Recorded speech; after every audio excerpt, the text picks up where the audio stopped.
Muy bien, jóvenes, ¿cómo están? Muy buenas tardes. Bienvenidos y bienvenidas sean todos ustedes a esta sesión correspondiente a la sexta semana de la unidad didáctica de procesos de frutas. El día de hoy tenemos que desarrollar uno de los contenidos más importantes del curso, que de hecho en realidad les va a servir para todos los módulos, ¿no? Vamos a ver las bases del control estadístico de procesos. Obviamente vamos a ver la parte teórica, porque la parte práctica ya la vamos a ver en el proceso respectivamente. Quería comentarles también que es muy probable que a partir de la siguiente semana ya estemos empezando nuestras clases presenciales, específicamente en procesos, ¿no? En procesos. Respecto a las clases teóricas, me parece que todavía se va a mantener virtual, pero la parte práctica, es decir, procesos, control de calidad, y ya es muy probable que la siguiente semana se incorpore. Bueno, en torno a eso quería comentarles de que seguramente ustedes han visto que la señorita delegada en el grupo de WhatsApp ha compartido dos propuestas, o bueno, nos ha mencionado dos propuestas respecto a los guardapolvos. Después de esta clase, yo le pido a la señorita delegada que por favor se comunique conmigo para poder coordinar cómo es que se va a hacer esa, digamos, transacción, ¿no? Porque queremos estar lo más seguros de que no va a haber ningún inconveniente en torno a la adquisición de los mandiles, tanto en presupuesto como en plazo, ¿no? Plazo de entrega. Y también es necesario saber qué es lo que necesita la señora de nosotros para poder nosotros brindarles información. Porque muchas veces no es solamente la talla lo que hay que considerar, ¿no? Entonces, bueno, eso es respecto a los mandiles. Respecto a las evaluaciones, la parte de la resolución de ejercicios aún no la he revisado, por si alguno de ustedes piensa de que ya tengo las notas listas todavía, porque son bastantes ejercicios que revisar. Ustedes comprenderán que toma su tiempo, ¿sí? Entonces, nosotros vamos a seguir avanzando con los contenidos y en determinado momento, pues, que ya tenga al 100% la revisión de la parte práctica de los ejercicios, eh, les avisaré en todo caso si es que es necesario una recuperación o no. Respecto a la parte teórica que era para marcar, tengo la grata sorpresa de que el promedio de calificación de 0 a 10 en esos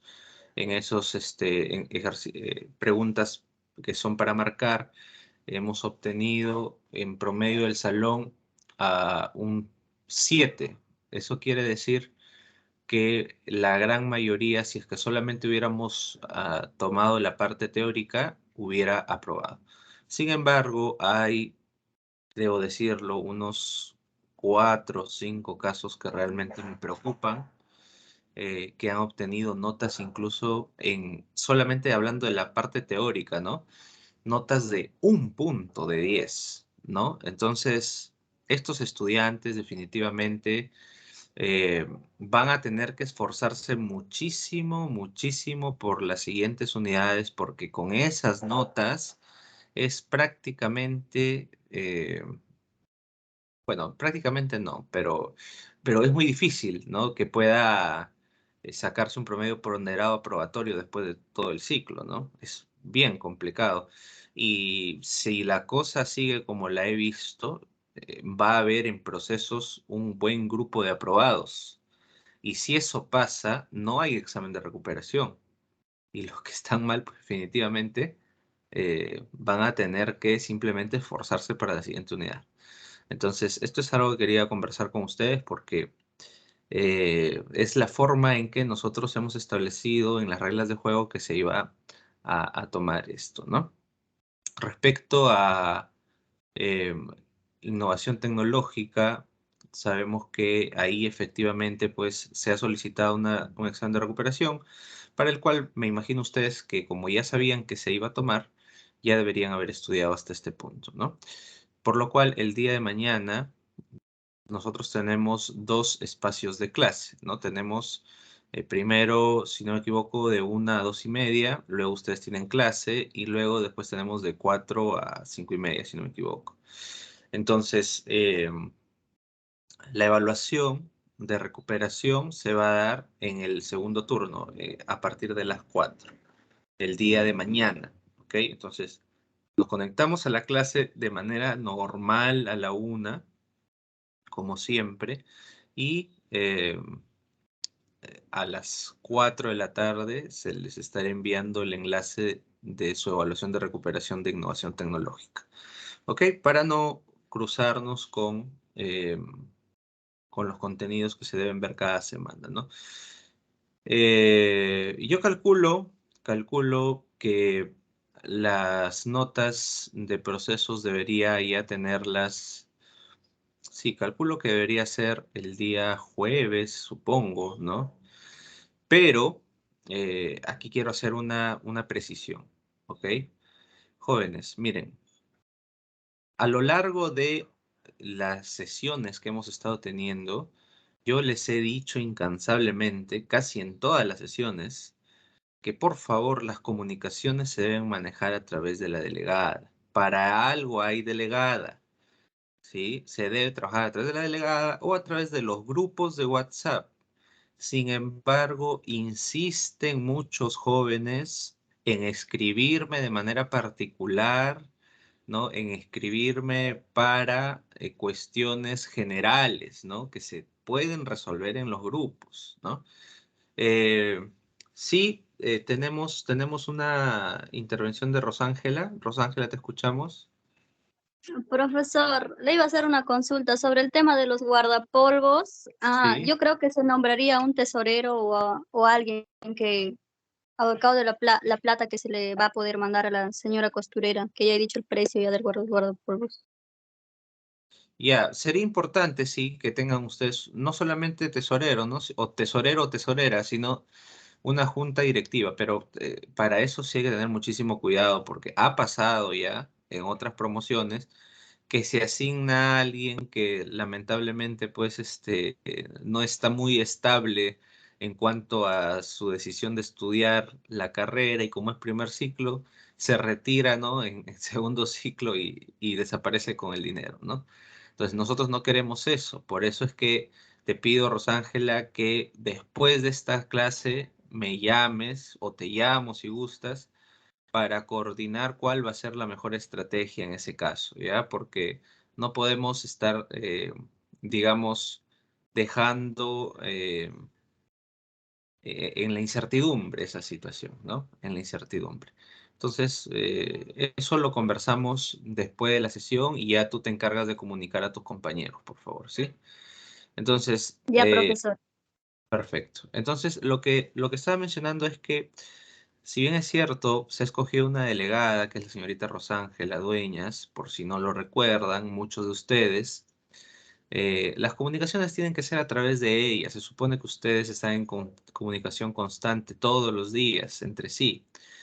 Y me siguen escribiendo, ¿no? Me siguen mandando mensajes, ¿no? Incluso, por ahí algunos me escriben, profesor, no publique las notas, por favor, ¿no? Entonces, yo sinceramente, cuando es un tema, digamos, muy personal que yo entiendo de que no se podía haber tocado de repente en el grupo de WhatsApp, sí, sí les respondo, ¿no? Pero sí veo que están preguntando lo mismo que se explicó, lo mismo que se ha venido explicando en las clases, lo mismo que se había dado en las recomendaciones. Simplemente ya lo veo y ya no les respondo y seguramente algunos de ustedes se habrán topado con eso, ¿no? ¿Por qué? Porque ya saben que hay una línea de comunicación directa con su delegada en caso algo hubiera quedado pendiente, ¿no? Y si hay necesidad de la aclaración, incluso pueden escribir en el mismo grupo de WhatsApp y muchos de sus compañeros incluso les responden antes que yo. Si ustedes se han dado cuenta, han habido varias consultas que ustedes mismos han resuelto en el grupo de WhatsApp. Y eso está muy bien, de eso se trata, de eso se trata, de estar todos en sintonía, ¿no? Entonces, por favor, ese tema sí les voy a pedir que tengamos nuevamente, les voy a recomendar que nuevamente tengamos el criterio adecuado para poder manejar eso, ¿no? Eh, Hay situaciones también, y esto se los tengo que decir porque lamentablemente es parte de la formación también, el mencionarles las responsabilidades que ustedes tienen como estudiantes y las responsabilidades que tengo yo como docente. Como docente, yo tengo la responsabilidad de escucharlos, ¿sí? Tengo la responsabilidad de orientarlos, de brindarles contenido técnico, académico, relacionado al programa de Industrias Alimentarias. Tengo también la responsabilidad de poder asesorarlos en cuanto a sus proyectos y tengo la posibilidad, pues, de poder realizar algún tipo de coordinación con ustedes, por ejemplo, el tema de los guardapolvos y todo eso. Y hasta ahí terminan las competencias del docente, ¿de acuerdo? Eh, para cualquier consulta, de repente, que no sea necesariamente pues académica, el docente, digamos, puede ser un soporte, pero básicamente si el problema es de repente un poco más complicado, lo que voy a hacer es derivarlos a la jefatura de bienestar estudiantil, ¿no? En donde ustedes van a tener una mayor orientación, ¿no? Van a tener un componente, una oficina de la misma institución dedicada justamente a ver este tipo de problemas complejos, ¿no? Entonces, eso es lo que yo puedo hacer como docente, ¿de acuerdo? Eso es lo que yo puedo hacer como docente. Aparte, asesorarlos en sus prácticas también y todo eso. Bien, ustedes como estudiantes, ¿qué responsabilidad tienen? Estudiar, es su responsabilidad. ¿Qué otra responsabilidad tienen? Crear las condiciones necesarias para que ustedes puedan estudiar. ¿Eso qué implica? Que te acuerdes de tus contraseñas para poder rendir una evaluación. Eso que implica también que si sabes que tienes un problema reiterativo, te encargues de solucionarlo, ¿no? O que pidas la asesoría técnica a alguien que conozca del tema para poder orientarte. Si hablamos, por ejemplo, de algún problema con sus códigos de plataforma, de su aula virtual, si hablamos de un tema de sus propios correos o de algo relacionado al tema tecnológico, no es el docente del programa de Industrias Alimentarias el directamente eh, especializado en poder orientarte con qué podría estar pasando. De repente, en una primera instancia sí te puede orientar, ¿no? Pero lo más adecuado es que se contacten con, en este caso, podría ser el profesor Jaime Salas, por ejemplo, que es el encargado de ver todo el tema de plataformas institucionales, ¿no? Eh, y si hay algún problema con sus usuarios, contraseñas, también directamente con él, o pueden hacer la consulta también al señor Luis Aldaña, que también él siempre está presto a poder responder esos temas. Entonces, es importante que ustedes entiendan que esta competencia del estudiante es base, ¿no? Es base. El estudiante no puede llegar a la clase, por ejemplo, ¿no? Sin saber abrir su correo. Entonces, ahí ya estamos mal, para empezar, ¿no? Pero eso no se enseña ya en el programa de Industrias Alimentarias, eso es una competencia previa, es un prerequisito, ¿no? O si ustedes llegan pues a las clases y tienen problemas porque no han actualizado sus aplicaciones. Esas son competencias directamente relacionadas con la responsabilidad de ustedes, ¿no? Como estudiantes. Como les digo, nosotros hasta cierto punto podemos orientar, pero ya hay cosas que escapan de nuestras manos y de nuestras competencias como docentes del programa. ¿De acuerdo? Entonces, por favor, si en algún momento hay alguna de esas consultas que ha habido ya y no obtienen una respuesta completa, digamos, de parte del docente del programa, en este caso yo, no es justamente porque yo no quiera darles una respuesta, sino que probablemente son dos cosas, ¿no?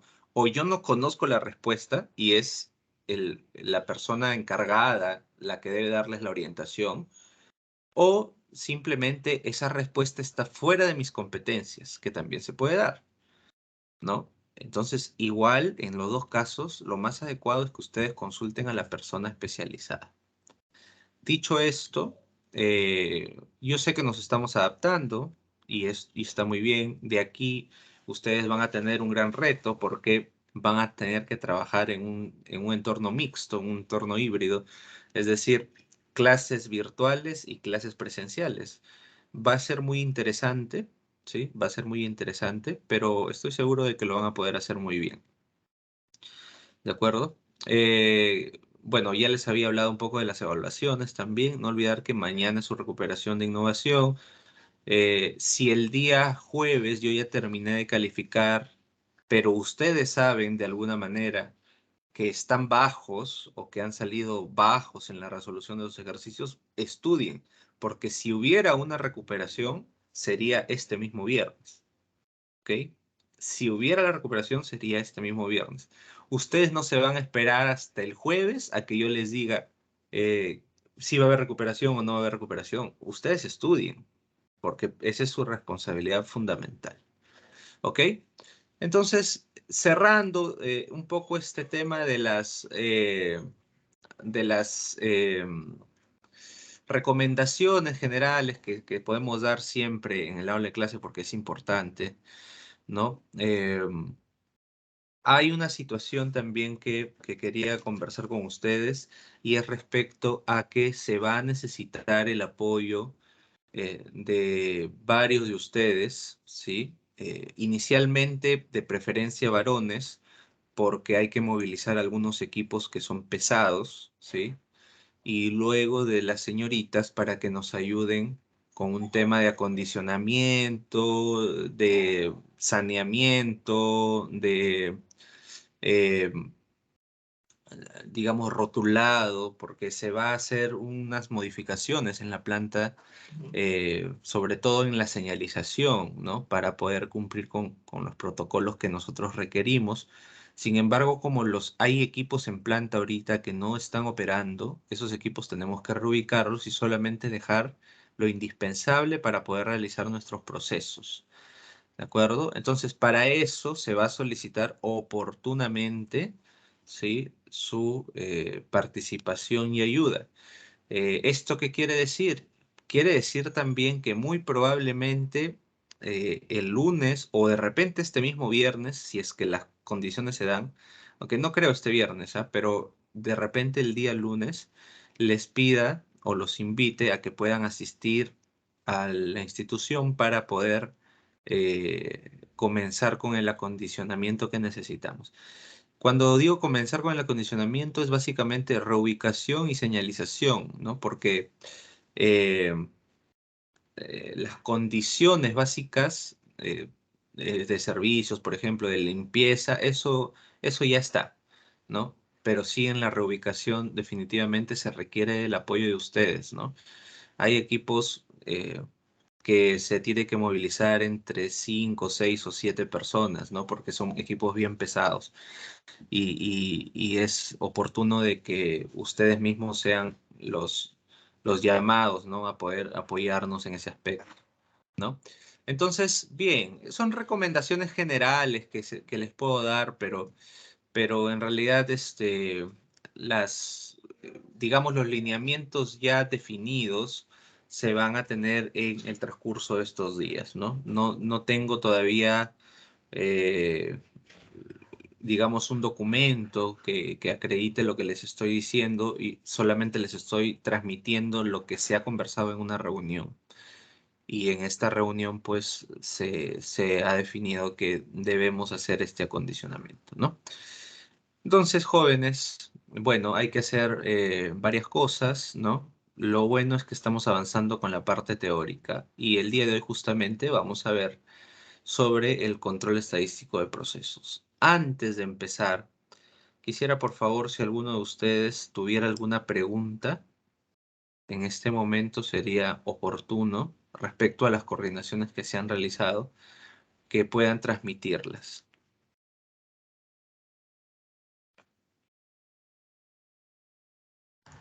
Profesor, buenas tardes.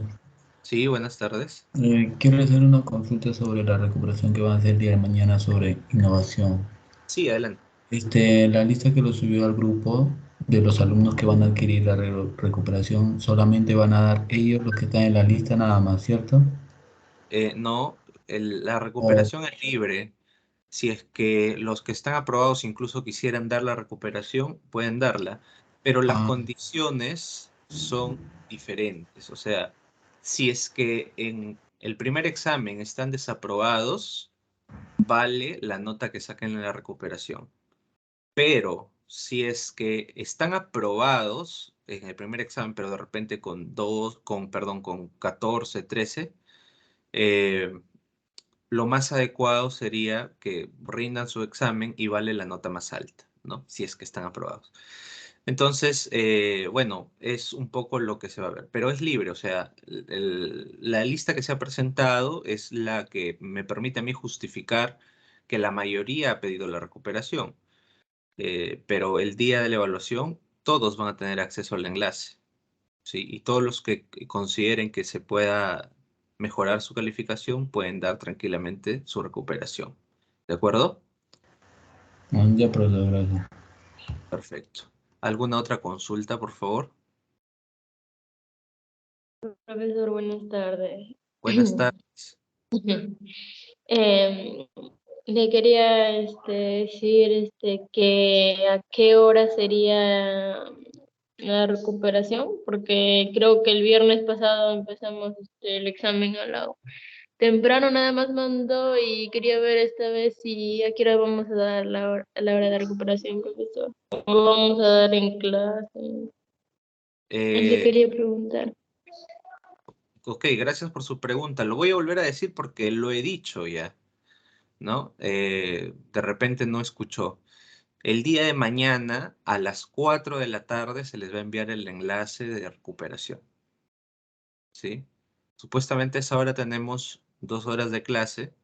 Ok, en esas 2 horas de clase que nosotros estamos realizando no a las 4, sino a la 1, eh, a partir de las 4 de la tarde van a dar su recuperación. Y tenemos clases normales a la 1, por si acaso, ¿ah? De 1 a 2:30, clases normales.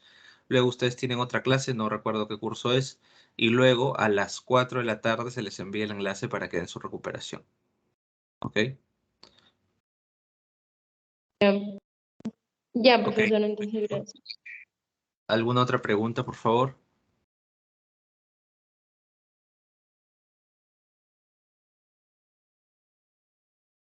¿Alguna otra pregunta?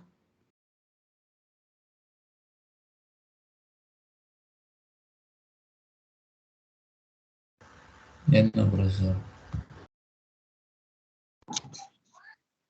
Listo. Comenzamos entonces. Bien, lo primero que vamos a ver el día de hoy como parte de nuestra agenda es respecto a HACCP, ¿sí? Seguramente ustedes en control de calidad han visto ya alguna información respecto a este sistema HACCP que se utiliza en el control alimentario, pero básicamente vamos a recordar algunos conceptos, ¿sí? Y si ustedes todavía no han visto en control de calidad este concepto, pues lo van a ver seguramente, ¿ok? Luego vamos a ver específicamente lo que es el control estadístico de procesos. Luego vamos a ver las gráficas de control y finalmente la tarea del día de hoy para poder validar la participación. ¿De acuerdo? Entonces, ¿qué significa HACCP o APPCC? Lo que significa HACCP en realidad es un conjunto de, eh, digamos, pasos que nos van a permitir velar por la calidad alimentaria. Y entiéndase calidad como algo un poco más amplio que solamente inocuidad. Entonces, ¿qué significa específicamente HACCP? ¿Sí? Es un sistema preventivo que significa el análisis de puntos críticos de control. Específicamente, lo que nosotros vamos a buscar hacer en el proceso eh, es encontrar algunos peligros y en torno a esos peligros proponer puntos críticos de control. ¿Qué quiere decir esto? puntos específicos en la línea de proceso que nos permitan a nosotros tomar eso como referencia para controlar el proceso y que no se nos vaya a desviar o no vayamos a tener ningún problema. Un ejemplo de estos puntos críticos suele ser, por ejemplo, la temperatura, el control de la temperatura en las operaciones unitarias que requieren tratamientos térmicos. ¿Por qué? Porque este control de la temperatura en las operaciones unitarias que requieren tratamientos térmicos es por lo general una actividad que si es que nosotros no la hacemos bien, no existe ninguna operación unitaria, ningún proceso posterior que pueda solucionarnos ese problema, ¿no? Entonces, ¿qué es en sí el HACCP? Es un proceso sistemático preventivo para garantizar la inocuidad alimentaria de forma lógica y objetiva, ¿sí? Es de aplicación en la industria alimentaria, aunque también se aplica en la farmacéutica, cosmética y otros tipos de industrias que fabrican materiales y también alimentos, ¿no? En él se identifican, evalúan y previenen todos los riesgos de contaminación de los productos a nivel físico, químico, biológico, a lo largo de todos los procesos de la cadena de suministros, estableciendo medidas preventivas y correctivas para el control tendente y a asegurar la inocuidad alimentaria, ¿no? Empieza este término a regir en el año 1959 porque, bueno, en la NASA se necesitaba, por ejemplo, garantizar la calidad de los alimentos que se iban fuera de la Tierra, pues, ¿no? Porque imagínense que estando en el espacio haya un problema de contaminación de los alimentos, ¿no? ¿De dónde van a sacar más alimentos estando allá, ¿no? Tenían que garantizar que sí o sí los alimentos eran totalmente inocuos y que no iban a generar ningún desmedro a la salud de los astronautas. Entonces, de ahí parte el tema del HACCP, ¿no? Ahora, ¿qué es un punto crítico de control? Es un punto crítico de control, es un punto en el que tiende a fallar, ¿no? Aquí dice en la que falla, ¿no? En realidad tiende a fallar un procedimiento de una operación estándar. ¿Qué quiere decir tiende a fallar? Que es muy probable de que en todo el proceso ese punto específico sea un problema, ¿sí? Digamos que si nosotros estamos hablando en términos de la elaboración de un néctar, por ejemplo, la operación unitaria de pasteurización es la que básicamente nos va a dar a nosotros la garantía de que el producto no va a estar contaminado, ¿no? Con patógenos por lo menos. Entonces, ¿qué pasaría si es que yo en mi proceso establezco que debo pasteurizar a 85 grados de temperatura por 15 minutos y mi termómetro está marcando mal o mi quemador o mi marmita están con el termostato averiado y a las finales solamente llega la temperatura a 60 grados? La pregunta que les hago a ustedes, ¿ustedes creen que se podrá hablar de una garantía en ese aspecto del néctar? O sea, ¿tendremos garantía de que el néctar va a durar si solamente pasteurizamos a 60 grados? ¿Qué dicen ustedes? ¿Sí o no? No, profesor. Claro, no hay garantía. ¿Por qué? Porque no se está llegando justamente a lo que se había planificado, a lo que se había establecido y al estándar en sí, al parámetro que se debe medir, ¿no? Nosotros debemos, cuando diseñamos un proceso, sabemos qué parámetros estamos utilizando. No es por las puras, es porque a esa temperatura y en ese tiempo se sabe que disminuye la cantidad de contaminación. Pero si no llegamos a la temperatura, pues estamos en un problema, ¿no? Y obviamente eso constituye un riesgo para el producto, ¿sí? Entonces, los puntos críticos de control también son un punto o procedimiento en el que se pueden aplicar controles y que se puede prevenir, eliminar o reducir el riesgo de seguridad alimentaria a niveles aceptables. ¿De acuerdo? Entonces, normalmente, ¿qué se hace? Por ejemplo, cuando tenemos en la línea un tratamiento térmico, ¿no? No nos guiamos solamente del termostato de la marmita o del quemador de la marmita, sino tenemos instrumentos complementarios que nos permiten monitorear en paralelo, pues, la temperatura, no vaya a ser que nos esté marcando mal, ¿no? Entonces, de esa manera ya nosotros eliminamos el riesgo de que pueda estar fallando el equipo, por ejemplo, ¿no? Entonces, ¿cuáles son las ventajas del sistema HACCP?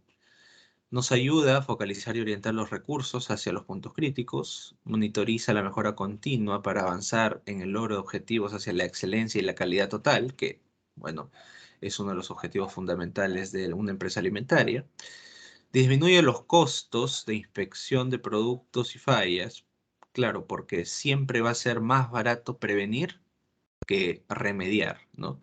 Si es que ocurre el problema, se manifiesta el riesgo y se deteriora el producto, hay que muchas veces descartar el producto o reprocesarlo. Eso es más caro que simplemente prevenir, ¿no?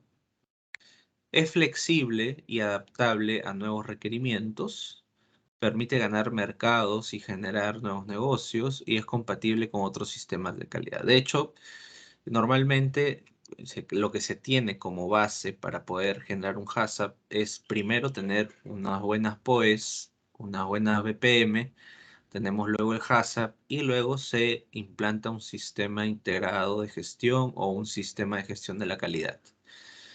Probablemente basado en ISO 9001 versión 2015, ¿no? Entonces con eso ya se tiene, digamos, el marco sistematizado que nos permite garantizar la calidad del alimento, ¿no? Entonces, ¿cuáles son los prerequisitos que debemos tener para este HACCP? O debemos tener control de agua.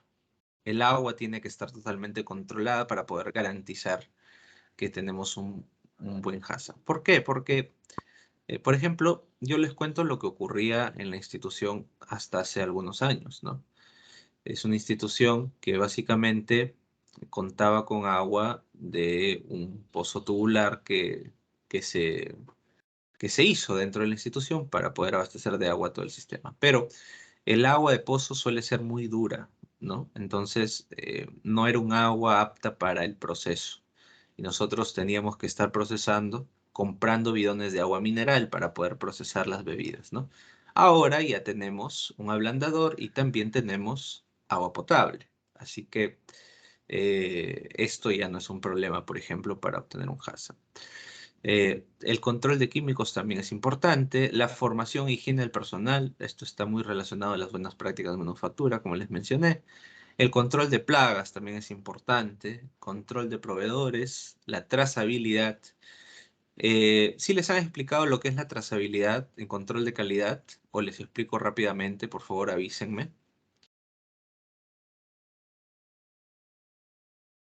¿Qué es la trazabilidad, jóvenes?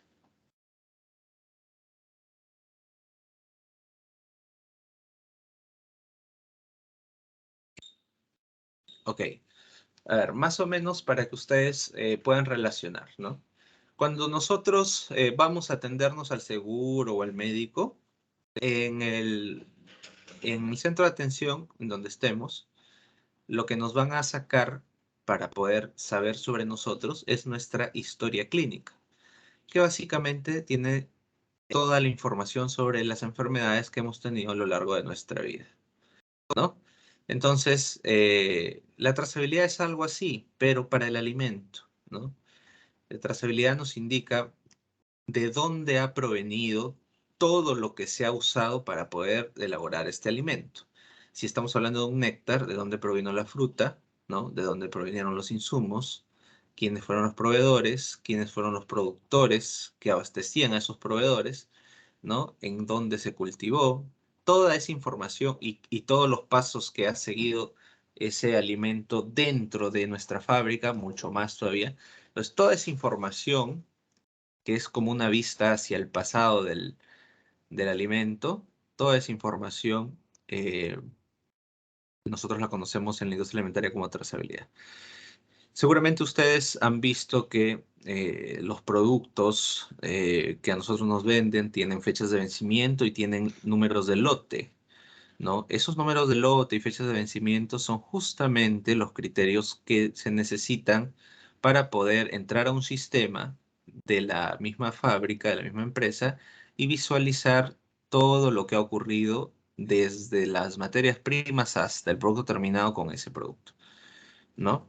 Por eso se lotiza, para tener esos códigos. Luego, las condiciones de limpieza y desinfección también son prerequisitos, ¿no?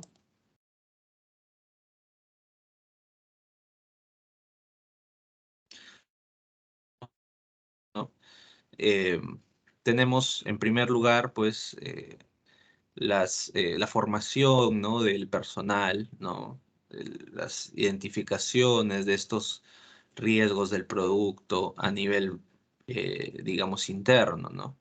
Luego, en función a eso, se establecen buenas prácticas de manufactura, luego los POEs, luego el HACCP, luego una ISO 22000, por ejemplo, que es el sistema de gestión de la inocuidad alimentaria, y luego finalmente puede ser una ISO 9001, ¿no? Que es un sistema de gestión de calidad, pero total, básicamente, ¿no?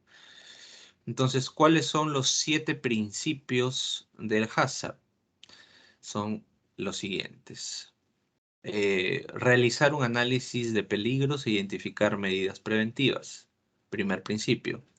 Segundo principio, determinar los puntos críticos de control. Tercer principio, establecer los límites críticos. Y si ustedes se están dando cuenta, aparecen puntos críticos de control y luego dice límites críticos. Entonces ahí nos está diciendo de que nosotros estas mediciones que vamos tomando las tenemos que contrastar con los límites para saber si estamos dentro o fuera. La pregunta sale por sí sola, ¿no? ¿Y quién marca esos límites? Eso lo vamos a ver en un momento. ¿Ok? Luego dice establecer, como principio 4, establecer un sistema de control para monitorear el punto crítico de control. El punto 5, establecer acciones correctivas cuando un punto crítico de control no está bajo control. El punto 6 es establecer procedimientos de verificación para confirmar que el sistema HACCP está funcionando. Y el punto 7, o principio 7, es establecer documentación para que todos sus procedimientos, establecer documentación para todos los procedimientos y respectivos registros. ¿Ok? Entonces, para nosotros determinar cuando una operación unitaria, ¿qué era una operación unitaria? ¿Se acuerdan, jóvenes? ¿Me pueden decir, por favor? ¿Qué era una operación unitaria? ¿Alguien se acuerda? Los pasos para elaborar, profesor, el producto. ¿Me está preguntando o me está respondiendo? A ver, ¿qué eran las operaciones unitarias? Es un paso básico a un proceso. ¿Es un proceso, profesor? No, no es un proceso. Podríamos decir que es un conjunto de pasos ordenados, sincronizados, que se siguen para poder completar un proceso, ¿no? Entonces, cada una de estas operaciones unitarias, por ejemplo, si tenemos el proceso de elaboración de néctar, la primera operación unitaria de este proceso, ¿cómo se llama? Proceso de Tener la materia prima. No. Eso tiene su nombre. ¿Cómo se llama? Recepción. Recepción, correcto. Recepción es la primera operación unitaria. Recuerden. Entonces, ¿y cuál será la última operación unitaria en el proceso de elaboración de néctar? ¿Producto terminado, profesor? ¿O el producto terminado? Almacenamiento. Almacenado. Almacenamiento, correcto. Almacenaje. Almacenamiento. Sí, ok. Entonces, bueno, es la última dentro de las competencias de ustedes, porque después de eso siguen otras operaciones unitarias, pero ya no son productivas, ¿no? Entonces, bueno, cada una de estas operaciones unitarias, nosotros debemos hacer un juzgamiento con este árbol de decisiones para determinar si es que cada operación unitaria es un punto crítico de control o no lo es, ¿no? Entonces, nosotros lo que hacemos para poder determinar cuándo es o cuándo no es un punto crítico de control es por ejemplo, ¿no? Hablando de la recepción que ustedes han mencionado. Vamos con la pregunta número 1. Dice, ¿existen medidas preventivas de control en la recepción?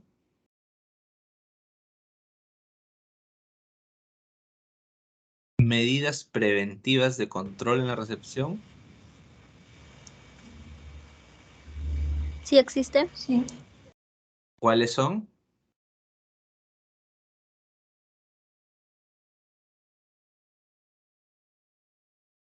Modificar la fase del proceso o producto. No, que no tiene nada que ver lo que he preguntado con lo que he mencionado. La pregunta es, si es que ustedes me dicen que sí hay medidas preventivas y de control en la recepción, la pregunta es, ¿cuáles son?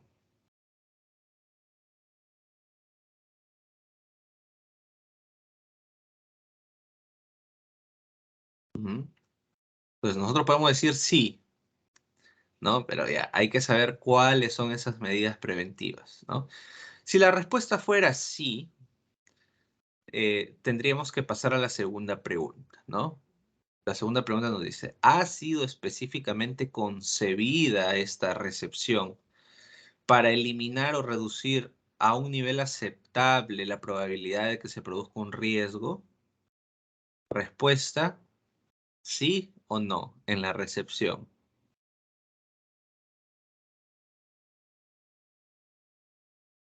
Recordemos que en la recepción está ingresando recién el producto a la fábrica, ¿no? Esto es para nosotros poder documentar y caracterizar la materia prima. No es en sí para reducir un riesgo o un peligro, ¿no? Entonces la respuesta ahí sería no. Pasamos a la tercera pregunta. ¿Podría producirse una contaminación con peligros identificados en niveles superiores a los aceptados o podrían estos aumentar hasta niveles inaceptables? La respuesta ahí es sí, porque en la recepción llega el producto contaminado, ¿no? Y si no, obviamente hay algunas operaciones posteriores que puedan eliminar esa contaminación, el producto va a seguir contaminado, ¿no? Entonces, la pregunta es, ¿se eliminarán estos peligros identificados, ¿no? En una fase posterior? La respuesta es sí, porque después de la recepción viene el lavado y desinfección. Entonces, alto, eso no es un punto crítico. ¿Por qué? Porque sí hay operaciones posteriores que puedan solucionar un eventual problema ahí de contaminación, ¿no? Entonces, eso no es un punto crítico. Ahora, analicemos otra operación con este árbol. Analicemos la pasteurización, por ejemplo, ¿no? Ustedes saben que la pasteurización es el tratamiento térmico fundamental del proceso de elaboración de néctar, ¿no? Entonces, pregunta, ¿existen medidas preventivas de control en la pasteurización? Señor Alberto, ¿no puede visualizar el árbol, dice? Es su señal, me imagino. ¿Pueden ver el árbol que estamos analizando en este momento? Sí, Sí, profesor, profesor. sí lo logro ver. Ok. Sí, profesor. Es Sí, un problema de profesor. señal. Es un problema de señal, entonces. Ok. Hablemos de la pasteurización. Pregunta, ¿existen medidas preventivas de control en la pasteurización? Por supuesto, se tiene que controlar la temperatura. De hecho. Entonces la respuesta es sí. La segunda pregunta nos dice, ¿ha sido específicamente concebida esta fase para eliminar o reducir a un nivel aceptable la probabilidad de que ocurra un peligro? Por supuesto, la pasteurización es para eliminar esa contaminación microbiológica sobre todo. Entonces la respuesta ahí es sí, y de frente nos lanza, esto es un punto crítico de control. ¿Ok? Entonces, lo que nosotros debemos hacer es, en cada una de las operaciones unitarias, analizar este árbol de 4 preguntas y en función a las respuestas nosotros vamos a ser orientados si es un punto crítico de control o no es un punto crítico de control. Luego, el HACCP, aparte de los 7 principios que ya vimos, tiene 5 pasos preliminares. En total, todo suma 12 pasos del HACCP. El HACCP, si es que a ustedes les viniera una pregunta en su examen, ¿cuántos principios y cuántos pasos tiene? La respuesta es, tiene 7 principios y 12 pasos. Pero esos 12 pasos, los últimos 7, perdón, son justamente los principios, ¿no? Entonces, lo que ustedes tienen que hacer es simplemente aprenderse los 12 pasos. Y automáticamente ya saben que desde análisis de peligro hasta el final son los principios. ¿De acuerdo? ¿Cuáles son estos 12 pasos? Primer paso, formación del equipo HACCP. Normalmente está conformado por un equipo multidisciplinario, pero todos relacionados a la calidad o al producto, ¿no?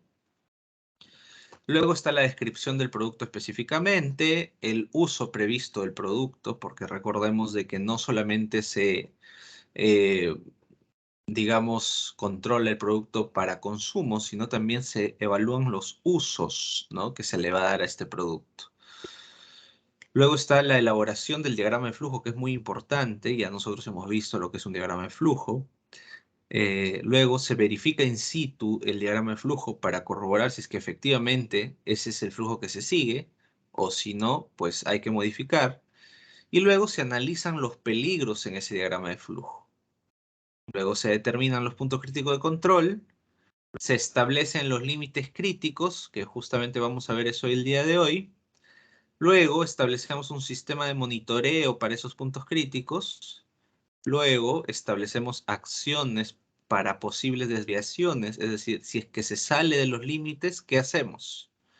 Y luego establecemos procedimientos de verificación y sistema de registro y documentación. Eso es lo que debemos considerar como 12 pasos, ¿no?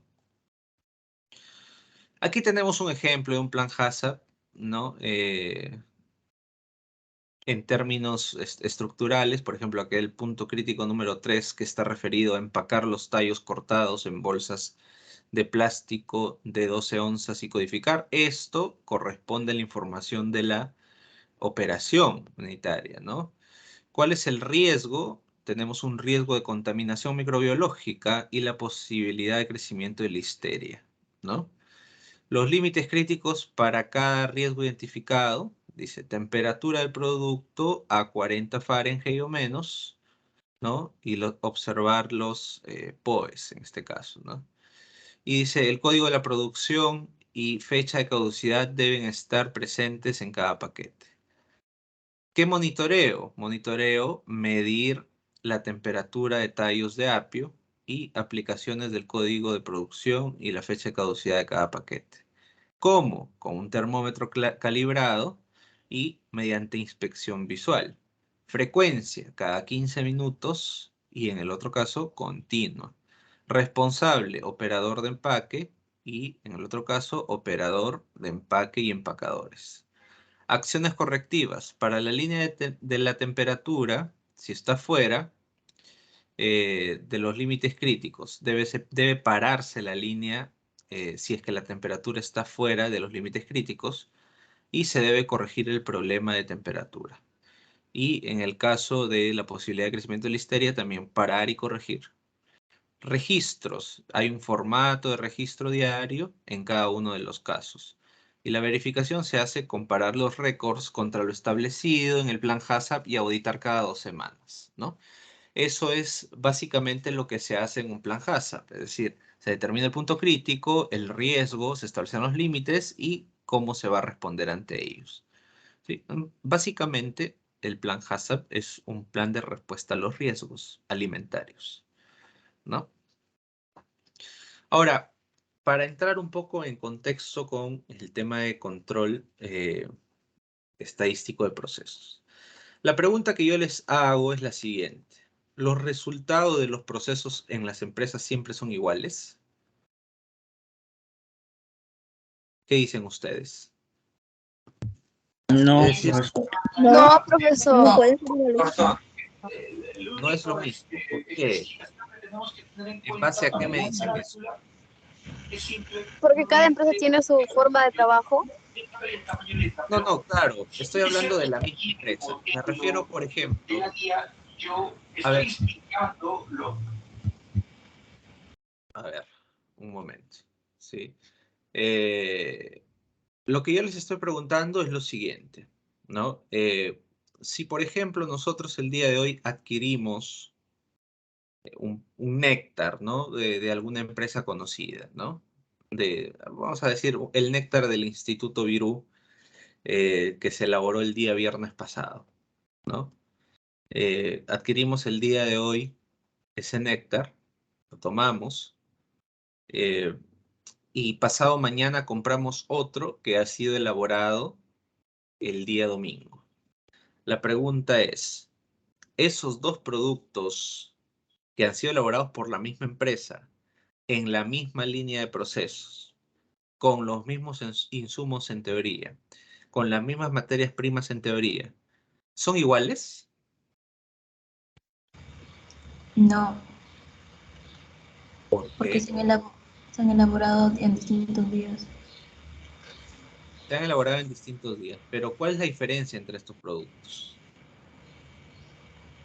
No tienen diferencia, profesor. En que uno utiliza químico, profesor. Bueno, en algunos utilizan químicos y bueno, lo que Se va se a vencer procesan más rápido que el otro. utilizan menos, profesor. Por la fecha de caducidad. No, no, no. A ver, fuera de las fechas, fuera de eso, ¿no? Les estoy diciendo, la misma empresa produce néctar en 2 días diferentes. Por decir, produzco hoy y produzco mañana. Pregunta, ¿el producto terminado es parecido? ¿Es igual? Sí, Fuera de las fechas. Sí, profesor. ¿Y es el mismo? Sí. sí. Ya. La respuesta es que no es el mismo, ¿sí? Pero te voy a explicar por qué. Si nosotros vamos, por ejemplo, a comprar un Inca Kola hoy día y compramos una dentro de un mes, el producto nosotros, entre comillas, lo percibimos igual. Pero la verdad es que estadísticamente no necesariamente son iguales. ¿Por qué? Porque siempre existen pequeñas desviaciones que el mismo contexto, las mismas condiciones de procesamiento, incluso hasta la hora en que se procesa, influye en, de repente, miligramos del aporte de un insumo, ¿no? O el mismo estado de madurez de las frutas, o en el caso de la gaseosa que les menciono, pues, ¿no? El tono del color incluso, pero son cosas pequeñísimas que conforme es más automatizada la empresa, son más imperceptibles, ¿no? O sea, nosotros lo asumimos como algo igual, pero no es necesariamente igual, ¿no? Incluso, no sé si ustedes habrán dado cuenta, existe una empresa muy conocida de néctares aquí en Trujillo, que es la empresa Liber, ¿no? O sea, es una empresa que tiene muchísimos años, un producto excelente, ¿no? ¿Para qué? Lo que es, se le tiene que atribuir. Pero durante algún tiempo, sus formulaciones del néctar mixto, por más que sabían igual, habían cambiado en los tonos de color, ¿no? Eso probablemente se debía, pues, a desviaciones en el estado de madurez de las frutas o en algún cambio de proveedor de insumos o de repente un exceso de tiempo de tratamiento térmico, ¿no? Lo que sea que haya ocurrido genera pequeñas desviaciones, ¿no? Entonces, ¿qué es lo que debe buscar una empresa? Que no le pase lo que pasa típicamente en los restaurantes, ¿no? Llegas a un restaurante un día, te atienden excelente y dices, uy, lo voy a recomendar este restaurante, ¿no? Y te vas al siguiente fin de semana a comer ese restaurante y la comida es fea, ¿no? ¿Qué pasó? Pasó que los procesos de ese restaurante, los procesos de estas empresas no estaban bien estandarizados, ¿no? Entonces, lo que nosotros debemos buscar en una organización es la estandarización de procesos. A diferencia de los proyectos, las operaciones se deben estandarizar para poder hacerlas repetitivas de manera cíclica en el tiempo para poder generar valor en los productos que se sacan al mercado, ¿no? Entonces, los procesos eh, hacen que estos cambios en la formulación, ¿sí? Digamos, sean Hay una necesidad de que los cambios de las fórmulas sean lo menos posibles, que no se noten.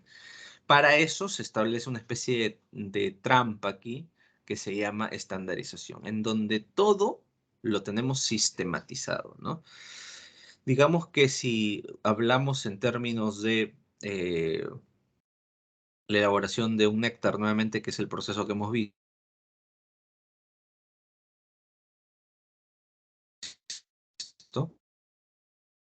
madurez de la fruta, por ejemplo, ¿no? El tamaño de la fruta, la cantidad exacta de cada uno de los insumos, ¿no? que estamos utilizando, las temperaturas, los, digamos, instrumentos que vamos a utilizar, que deben estar calibrados. Absolutamente todo tiene que estar bien definido, ¿sí? Por escrito. Y en función de esta estandarización, nosotros vamos a lograr que estos cambios se detengan, pues, ¿no? Es decir, que la formulación ya no tenga esas variaciones. Ustedes, como les digo, prueban una gaseosa tipo Inca Kola, por ejemplo, hoy y el mes siguiente, y prácticamente ustedes sienten que es igual, ¿no? Porque todo está estandarizado. El tema es que exactamente no son igual, pero para nuestra percepción son iguales. Sin embargo, estadísticamente hablando, sus curvas de proceso tienen algunos cambios, ¿de acuerdo? Pero son mínimos, no son perceptibles por el usuario cliente. Entonces, esta estandarización nos permite, ¿qué cosa? Una vez estandarizado el proceso, recién empezar a mejorar. No podemos mejorar y convertirnos en una empresa de clase mundial si es que no estandarizamos los procesos. Eso debe quedar totalmente claro.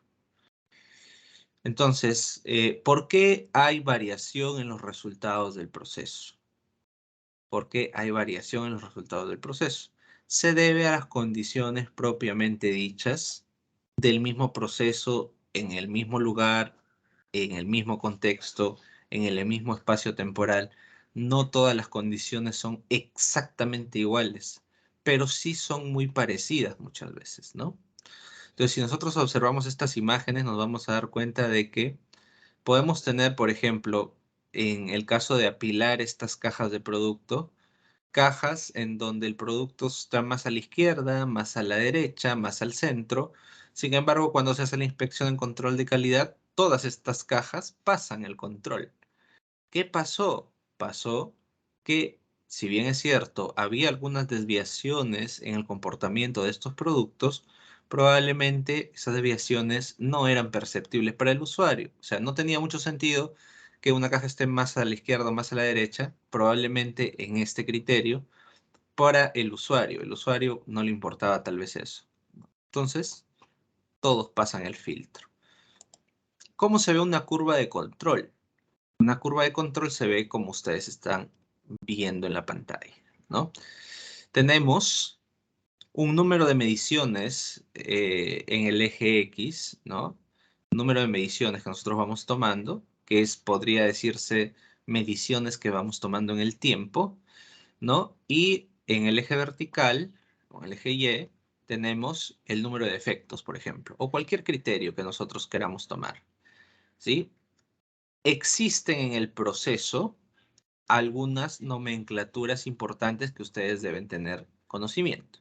Primero, por ejemplo, el color morado que dice UCL es el Up Control Limit o límite de control superior, ¿sí? Límite de control superior o también se le conoce como límite máximo, ¿de acuerdo? Luego tenemos en color naranja el Low Control Limit. Es el límite de control inferior, ¿no? O el límite de control mínimo. Luego tenemos el porcentaje medio o la media, está en color amarillo. Y la curva que sí está zigzagueando muchas veces son las mediciones que nosotros vamos tomando. Entonces, todo lo que esté debajo del límite superior y por encima del límite inferior es un proceso que está dentro de control o es un proceso controlado. y todos los puntos que están fuera del límite de control, ya sea por arriba del límite máximo o por debajo del límite mínimo, todos esos puntos que ustedes están observando fuera de los límites indican un proceso fuera de control que necesita ser ajustado urgentemente. ¿Ok? Entonces, de esa manera se ¡Arriba lee. lo tiene mirando en televisión! A ver, por favor, sus audios. Entonces, de esa manera es que se lee una gráfica de control estadístico. Tenemos límites. Cuando las mediciones están por fuera de los límites, el proceso está fuera de control. Cuando las mediciones están dentro de los límites, el proceso está controlado. ¿De acuerdo? Entonces, lo que nosotros estamos viendo en sí es lo que se conoce como una gráfica de control. Ahora les voy a explicar algo sobre una gráfica de control específica, que es la gráfica X. ¿Sí? Y vamos a aprender cómo es que se genera esta gráfica de control X. Esta gráfica nos permite calcular los límites en función al promedio de los rangos de nuestros datos. ¿Qué nos dice esta gráfica? Nos dice de que yo puedo tomar datos a lo largo de la línea de procesos y en función a estos datos que voy tomando o a los promedios de ellos, puedo establecer mis límites. Es decir, esta curva me va a servir a mí para saber cuál es mi límite superior y cuál es mi límite inferior y cuándo mi proceso está controlado y no está controlado. Es útil para cálculos rápidos, es una curva muy sencilla de realizar. ¿Sí? De hecho, vamos a hacer un ejemplo el día de hoy para que ustedes entiendan más o menos cómo es que se hace. Lo vamos a hacer, digamos, en la diapositiva, pero en un Excel sería mucho más sencillo, ¿no? En un Excel sería mucho más sencillo. A esta gráfica X se le conoce también como gráfica de medias y rangos, ¿sí? Y para construirla necesitamos promedios, promedio de promedios, promedio de rangos y constantes estadísticas de control. Le voy a explicar qué significa cada uno de ellos para poder ir haciendo nuestro análisis, ¿ok? Miren, el promedio y el promedio de promedios. Aquí tenemos un caso, miren. Esto es un néctar, ¿no? Un néctar que está en el mercado actualmente, un néctar llamado néctar selva. Dice, el caso nos dice lo siguiente: en una línea de producción de néctar se desea evaluar el desempeño de la llenadora, ¿sí? Se va a evaluar el desempeño de la llenadora. Se va a analizar el parámetro espacio de cabeza. ¿Qué es el espacio de cabeza o headspace? Es este espacio entre el líquido y la tapa, la parte superior de la tapa. A eso se le conoce como espacio de cabeza en el envasado. ¿Ok? Se toman 5 muestras cada media hora desde las 8 de la mañana hasta las 11 de la mañana, tal como se muestra en la tabla 1. O sea, ¿qué es lo que vamos a hacer nosotros en este caso? Hay una llenadora que está sacando en masa cantidad de estas botellas, ¿sí? Envasadas. Entonces, yo lo que voy a hacer es, cada media hora voy a coger una botella, así aleatoriamente, y voy a medir este espacio de cabeza, ¿sí? Luego paso otra media hora, cojo otra botella y mido el espacio de cabeza, ¿no? Obviamente las botellas que van saliendo de manera continua, ¿no? No quiere decir que es la única botella que ha salido en esa media hora. Han salido probablemente muchísimas, ¿no? Entonces, cada media hora yo cojo una botella de manera aleatoria y mido el espacio de cabeza. Ese es, digamos, el ejercicio que se va a hacer en la línea de proceso, ¿no? Entonces, se va a medir espacio de cabeza. Y después de haber pasado este tiempo, ¿no? Desde las 8 de la mañana hasta las 11 de la mañana, resulta que tenemos estos datos, ¿sí? La medición, por ejemplo, que hicimos a las 8 de la mañana, probablemente yo no hice solamente una botella, ¿sí? O sea, no solamente cogí una botella y la medí, sino a esa hora, a las 8 de la mañana, de todo lo que había salido, cojo 5 botellas. Y aquí está, muestra 1, muestra 2, muestra 3, muestra 4, muestra 5. A las 8 de la mañana. Entonces, eso es para darle mayor confianza al experimento que estoy haciendo. Si yo saco solamente una botella, puedo cometer un error. Entonces, preferible saco una muestra de 5. ¿Cuántas habían? Probablemente cientos, ¿no? Y yo solamente saqué 5 para la medición. Muestreo, en general, ¿no? Entonces, digamos que estamos a las 8 de la mañana. Nuestro primer espacio de cabeza medido a las 8 de la mañana en una botella fue de 3 centímetros, por ejemplo. Otra botella arroja 2 centímetros. Otra botella arroja 3.5 centímetros. Estoy hablando a las 8 de la mañana. La cuarta botella arroja 2.7 centímetros y la quinta botella arroja 2 centímetros a las 8 de la mañana. Entonces, he recopilado 5 botellas a las 8 de la mañana y tengo todos estos datos que son diferentes. Ustedes se dan cuenta. Hay 3 centímetros, 2 centímetros, 3.5, 2.7 y 2 centímetros. ¿Qué es lo que tengo que hacer? En primer lugar, sacar el promedio. El promedio de esto, del 3, 2, 3.5, 2.7 y 2, que se tomó a las 8 de la mañana, es 2.64. ¿Ok? Entonces, hasta ahí estamos con las muestras tomadas a las 8 de la mañana. Pero el caso nos dice que vamos a tomar muestras cada 30 minutos.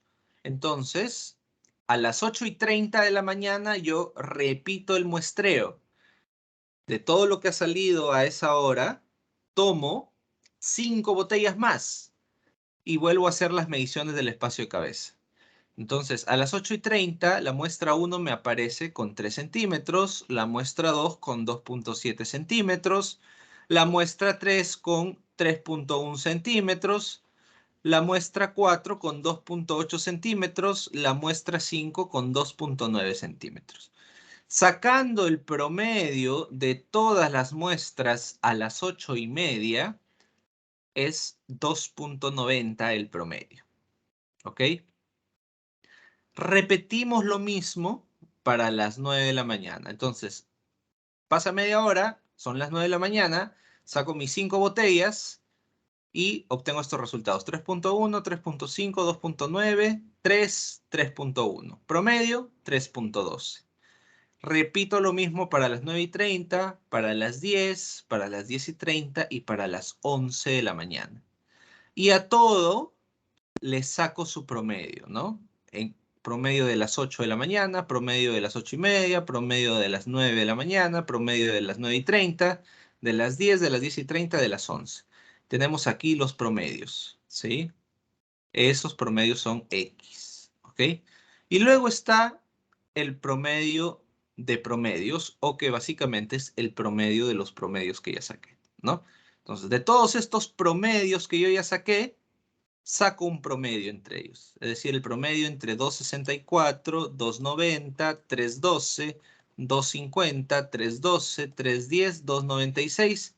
Y nos arroja que el promedio de promedios, que es la X mayúscula, es 2.90. ¿De acuerdo? Pregunta, ¿se entendió lo que es promedio y promedio de promedios? ¿Se entendió?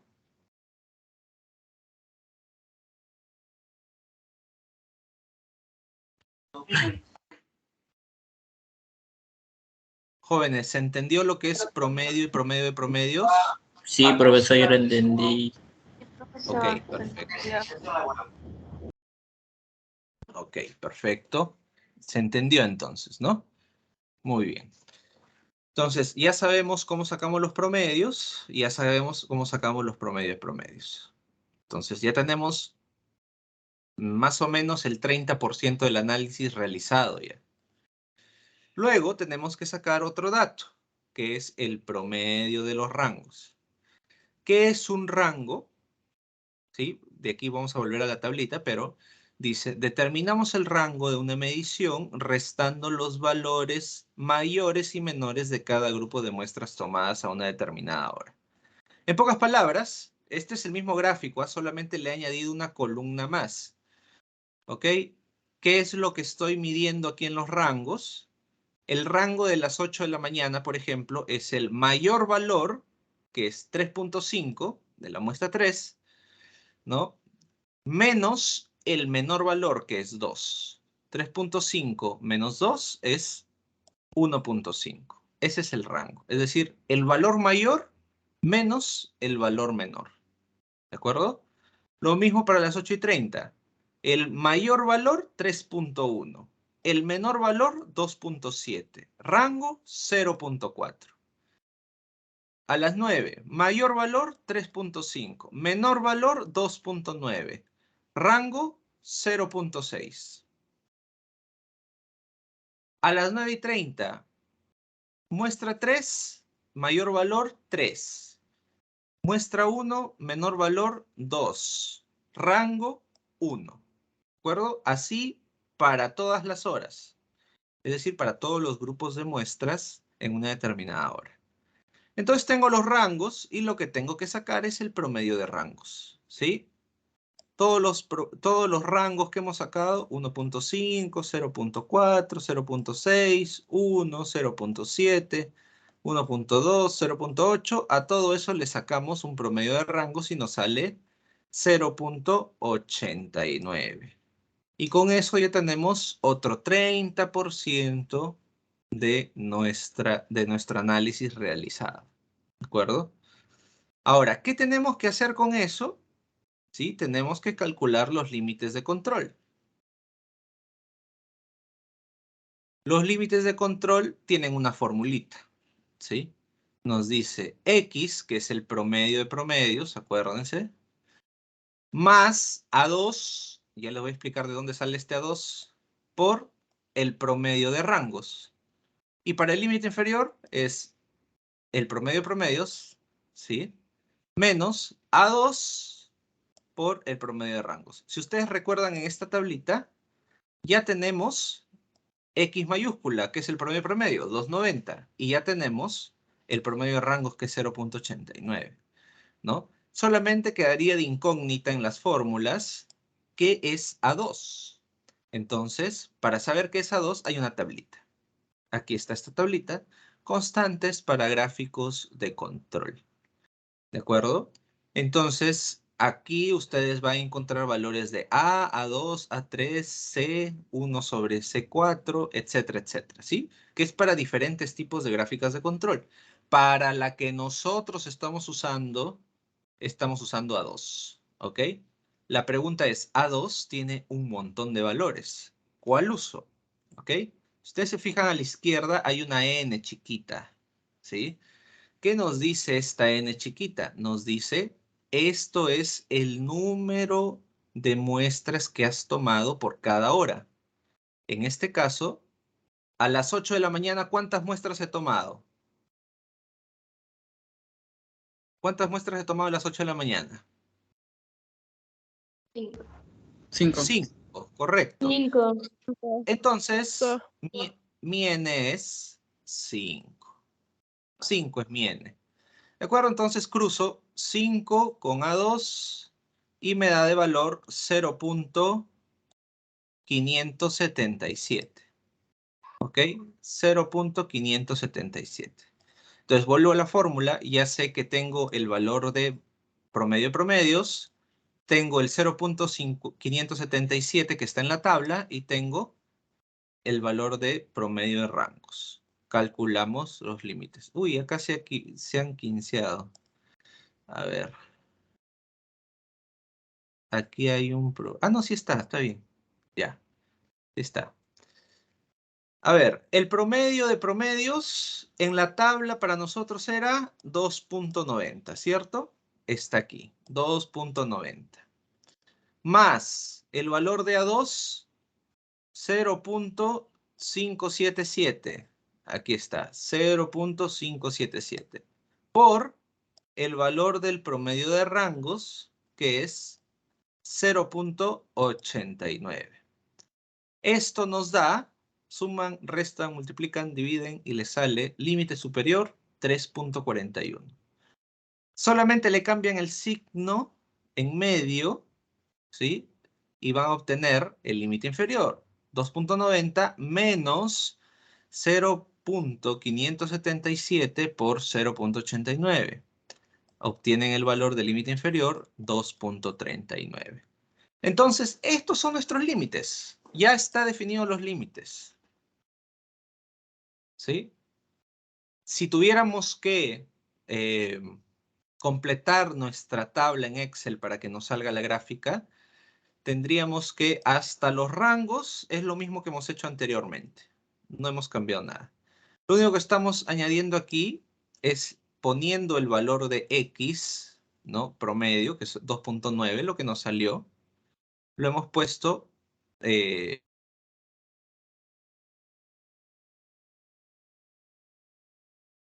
los rangos promedios, 0.89.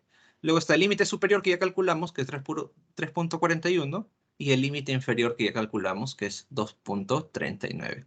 Si todo esto lo metemos a una gráfica en Excel, nos arroja esto de aquí. Nos arroja una gráfica de este tipo, donde el límite superior está en negro, límite inferior está en plomo, ¿no? Tenemos el promedio o la media, si ustedes quieren, en medio, ¿no? Y luego está, o sea, el promedio es en medio, y luego está el proceso. La pregunta que yo les hago es la siguiente. Si ustedes observaran esta gráfica y yo les digo, por favor, determinen si esta gráfica o si este proceso está controlado o no está controlado, ¿qué me dirían ustedes?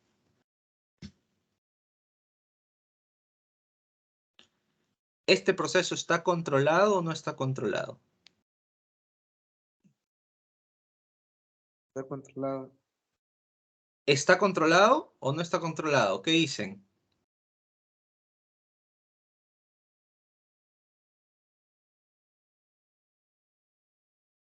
A ver, quiero escucharlos, ¿ah?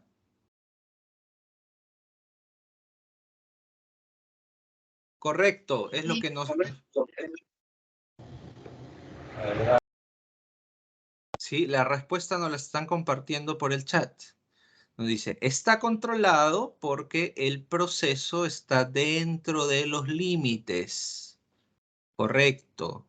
El proceso está dentro de los límites, si ustedes lo observan. ¿Qué pasaría si es que el proceso sale de los límites? ¿Está o no está controlado? No, ya estaría descontrolado. Pues.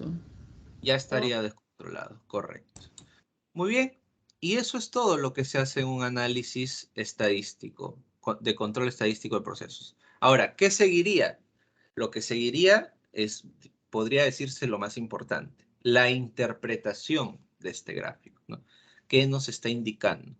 Pero eso es un tema que lo vamos a ir viendo ya en la práctica, ¿no? En la parte teórica, me interesa que ustedes sepan cuándo una curva está controlada y cuándo una curva está fuera de control.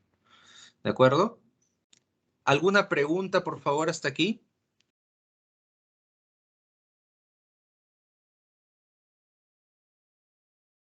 Profesor, ¿podría poner la diapositiva anterior?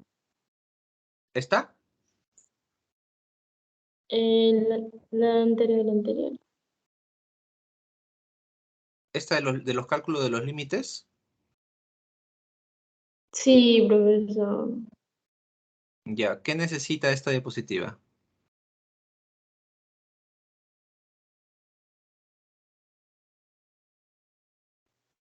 Nada, solo quería ver a ver qué cambiar. Como si la no me internet un poquito lento, usted dijo que arriba cambiaba el signo, por más era menos. No, pero eso es quería fórmula. La fórmula está acá. ¿Sí? Esta fórmula es, digamos, para este tipo de curva, siempre se repite, ¿ah? No cambia esta fórmula. Entonces, sí, ustedes ya saben, para límite superior, en curva X van a tener el promedio de promedios más A2 por el promedio de rangos. Y en el límite inferior, promedio de promedios menos A2 por el promedio de rangos. De aquí solamente es reemplazo, ¿sí? Solamente es reemplazo. Y se puede configurar, ¿no? Una tabla de este tipo para fines de gráfico en Excel. O si no, ustedes de manera manual pueden también realizar la gráfica, ¿no? Ahora, ¿qué es lo que está pasando ahorita en las empresas? Todo lo que yo les estoy explicando se hace ya de manera automatizada, ¿no? Inclusive hay aplicaciones, si ustedes buscan, que les permite graficar control de procesos, control estadístico de procesos, sin ningún problema. El tema no es la aplicación o la tecnología que se usa. Lo importante de todo esto es que tú sepas qué estás haciendo y qué decisión van a tomar. Porque muchas veces ustedes, cuando estén en línea de procesamiento, van a tener alguna operación bajo su responsabilidad en donde no pueden esperar hasta que se complete la línea jerárquica para poder resolver tal vez un problema que puede hacerse cada vez más grande. Muchas veces van a tener ustedes que tomar decisiones rápidas. Y esas decisiones son en función a cómo va saliendo estas curvas, justamente, ¿no? Depende de la institución también donde lleguen a trabajar, ¿no? A veces hay personas que solamente están viendo esto, los inspectores de calidad, por ejemplo, ¿no? Y muchos de ustedes probablemente van a trabajar de inspectores de calidad. Así que esto lo deben manejar muy bien, ¿de acuerdo? ¿Alguna otra pregunta, por favor, respecto al control estadístico de procesos? O a esta primera curva, más bien, porque hay varias curvas. Profesor, Pregunte con toda yo tengo una confianza. pregunta. Sí, adelante. Relacionado sobre la fecha, ¿no? De que vienen los productos en los procesos de cada néctar.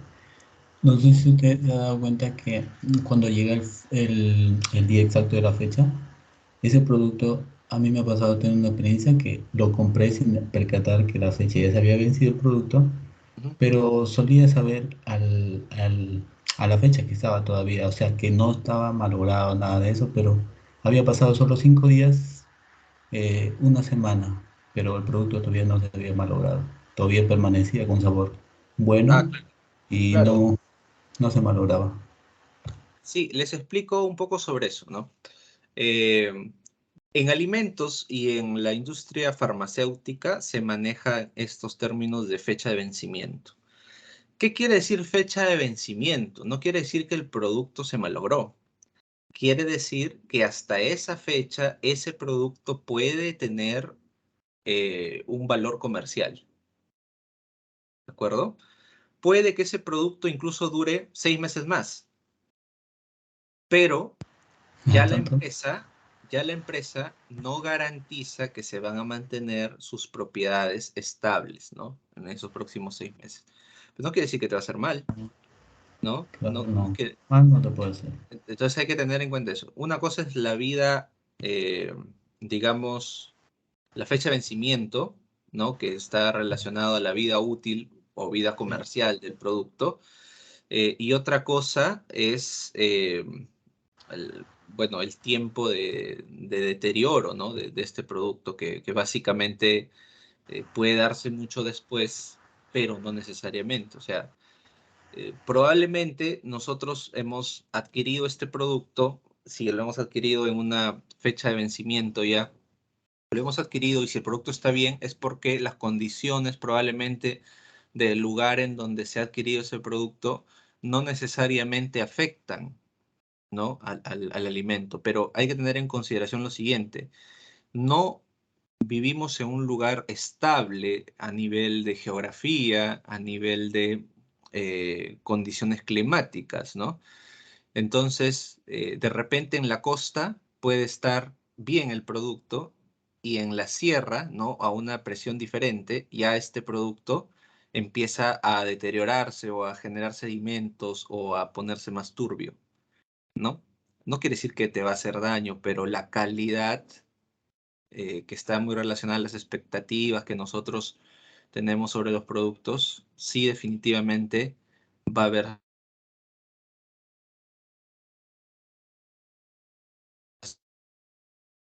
un producto vencido va a estar malogrado. Ahora, hay casos que sí, por ejemplo, eso se ve mucho en los chocolates vencidos, ¿no? En los chocolates, cuando tú abres un producto en su fecha de vencimiento, es muy probable ya que esté cambiando de color, ¿no? porque la misma naturaleza del producto genera, pues, por el contenido de grasas una rancidez oxidativa y definitivamente ese producto ya puede empezar a hacerte daño, ¿no? Incluso si lo consumes.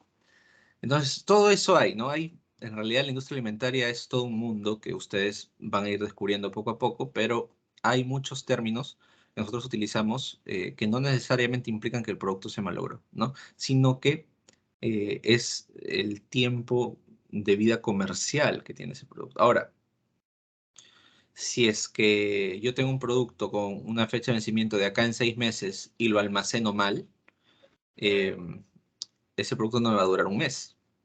O sea, no va a llegar ni a su fecha de vencimiento y va a estar mal logrado, ¿no? Entonces, ¿pero eso a qué se debió? A las condiciones de almacenamiento probablemente. Entonces, es en realidad muy, muy variante, ¿no? Eh, Cuando se obtienen los registros sanitarios, antes de eso, se hacen estudios de vida útil, ¿no? Y se hacen estudios de microbiología alimentaria, ¿no? En laboratorios certificados por DIGESA para poder otorgar el registro sanitario. Entonces, ahí se hacen todos esos estudios, ¿no? Es algo que quería mencionarles también. Muy bien. ¿Alguna otra pregunta, por favor? O sea, entonces el producto no se valora por sí la fecha, sino por la estabilidad que usted o los que venden esos productos lo mantienen. Sí, es muy probable que si es que el producto llega a su fecha de vencimiento y ya está malogrado, es porque el producto en sí no ha sido almacenado muy bien, porque siempre, por ley, se tiene que dar un tiempo más de vida a ese producto como garantía al consumidor. Digamos que si tu estudio de vida útil te arroja que la vida de tu producto es, no sé, un año, vamos a decir un año, tú en tu fecha de vencimiento no le puedes poner un año, tienes que ponerle siempre, no sé, 10 meses, ¿no? 8 meses, para que tengas garantía de que ese producto va a poder incluso completar su ciclo y ser retirado del mercado eh, después de esa fecha, ¿no? ¿Qué pasaría si es que un producto alimentario llega a su fecha de vencimiento, alguien lo consume y este producto hace daño? ¿No? Ya no hay responsabilidad de la empresa, no necesariamente. Tendría que haber una investigación para determinarse si es que eh, hay o no hay responsabilidad de la empresa. Pero definitivamente lo que sí se va a ver afectado si es que ocurriera algo de eso es la reputación de la empresa. Entonces, nadie quiere arriesgar su reputación que es tan difícil de construir.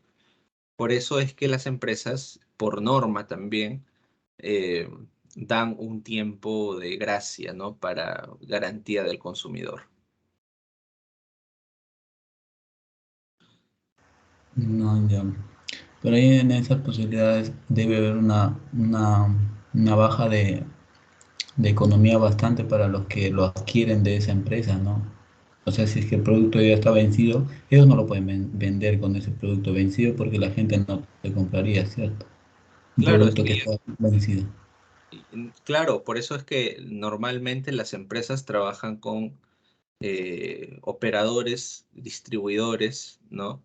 Que se encargan de hacer los recambios de esos productos, ¿no? Producto vencido, lo reemplazan, ¿no? Lo reemplazan, lo sustituyen por uno nuevo. No es, ahora, eso es cuando llegas a hacer las relaciones comerciales adecuadas con estos operadores logísticos, ¿no? Pero cuando no es así y tú compras así por separado, ¿no? Tu caja de chocolates para vender, ¿no? Y no los terminas de vender y se te vencen, ahí sí ya no te lo va a reponer nadie porque no hiciste el contrato, digamos, con el distribuidor, ¿no? El distribuidor te da esa garantía. ¿Por qué? Porque como ellos manejan volúmenes grandes, incluso le pueden pedir a la empresa la reposición de ese producto y no pasa nada, ¿no? Bueno, ya son temas que tienen que ver mucho con la parte comercial, ¿no?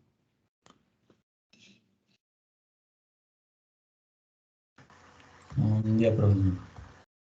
Perfecto, gracias. ¿Alguna otra pregunta?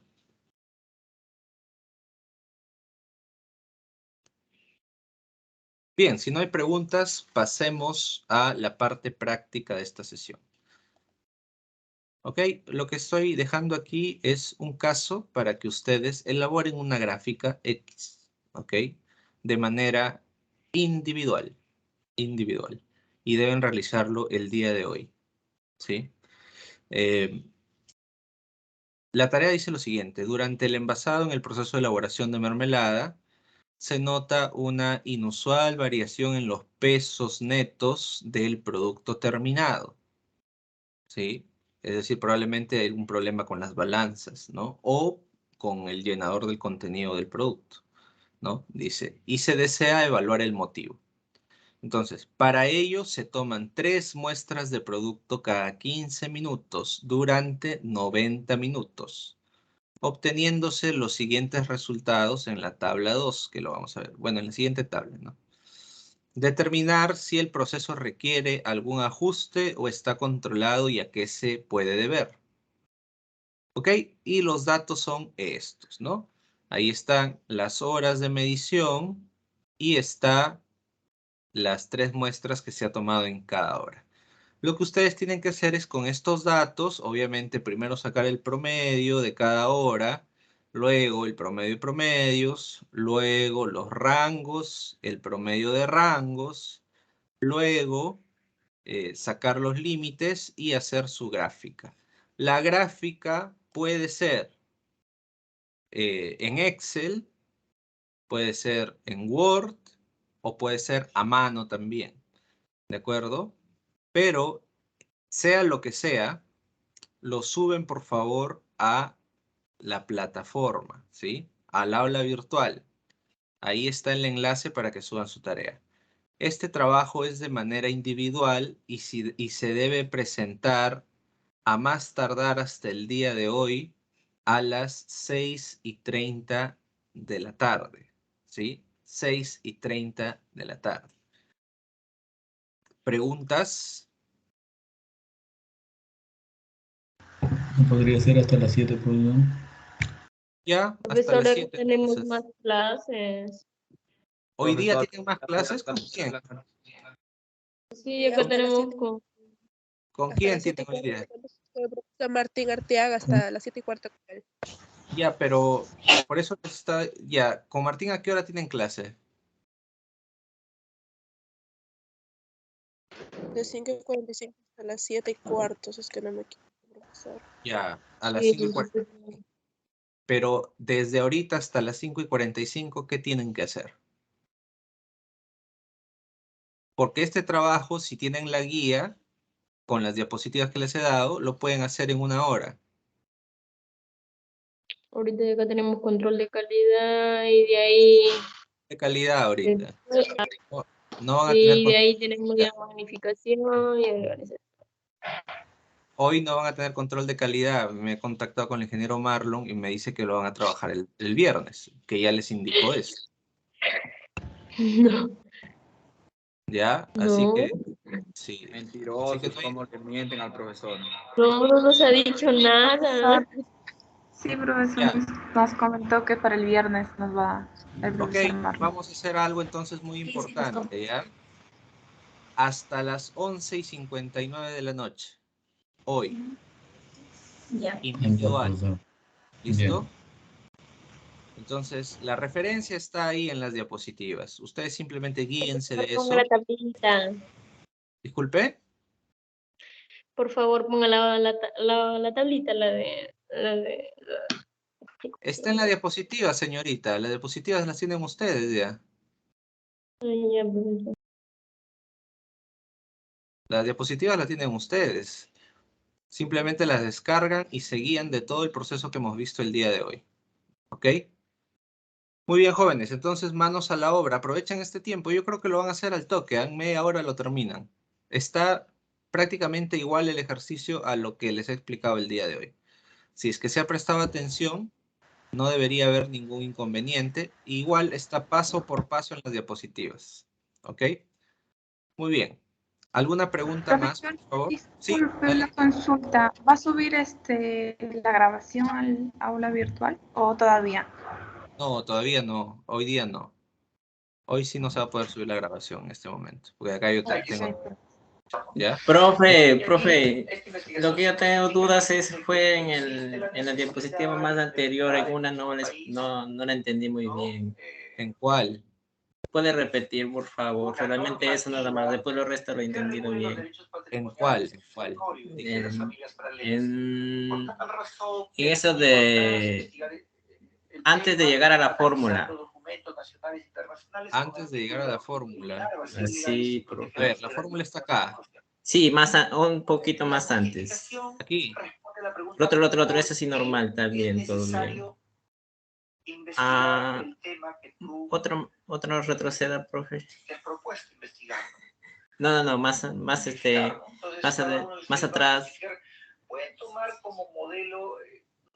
A ver, ¿cuál fue? No, subo más para adelante, ya, ya se pasó ya, para la otra es más adelante, profe. Ese fue, profesor. Ese de ahí.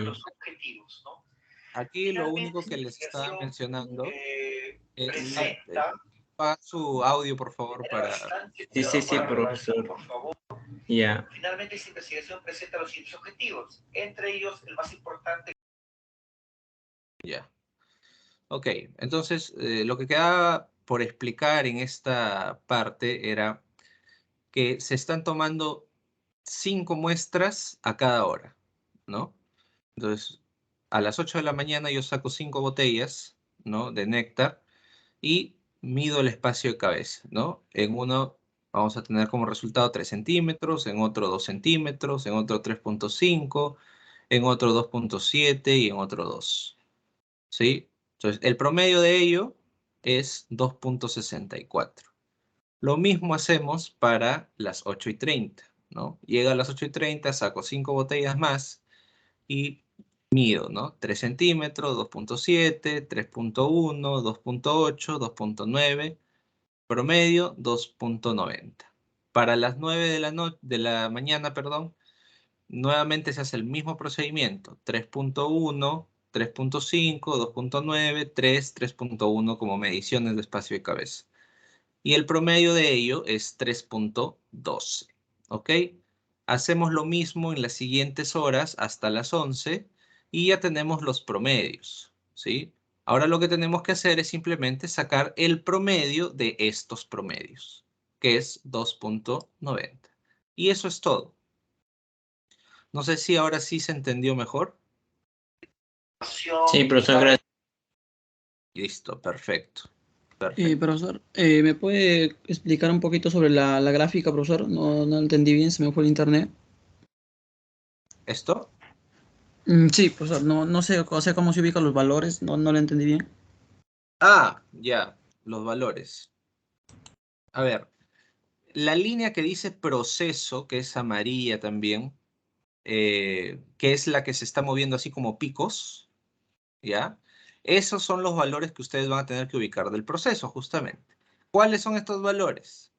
Esos valores son los promedios, ¿sí? En este caso, en la primera toma, que se hizo a las 8 de la mañana, el promedio es 2.64. Ustedes lo revisan acá, ¿no? El primer valor de esa curva que se mueve en picos es arriba del 2.5, es decir, 2.64. Luego está el promedio de la segunda toma, que es 8:30 de la mañana, 2.9. ¿Cuál es el valor de esta segunda toma? 2.9, cercano a 3, ¿no? Luego, el tercer promedio, 3.12, ¿no? 3.12 que tomamos a las 9 de la mañana como promedio, lo colocamos por encima del 3, ¿no? Y así sucesivamente colocamos los valores, ¿no? Del proceso. Los valores del proceso son los promedios de cada uno de las tomas, ¿no? De las 8 de la mañana, 8:30, 9, 9:30, 10, 10:30, 11, ¿sí? Y los otros valores que están así horizontales nada más, el valor X es el promedio de promedios, 2.9. El límite superior, ya lo habíamos calculado, es 3.41 y el límite inferior es 0. No, es 2.39. También lo habíamos calculado. No sé si es que ahora sí le quedó un poco más claro, por favor. Sí, profesor, ya lo entendí. Sí, Perfecto. sí, gracias. Gracias. ¿Alguna otra pregunta, por favor?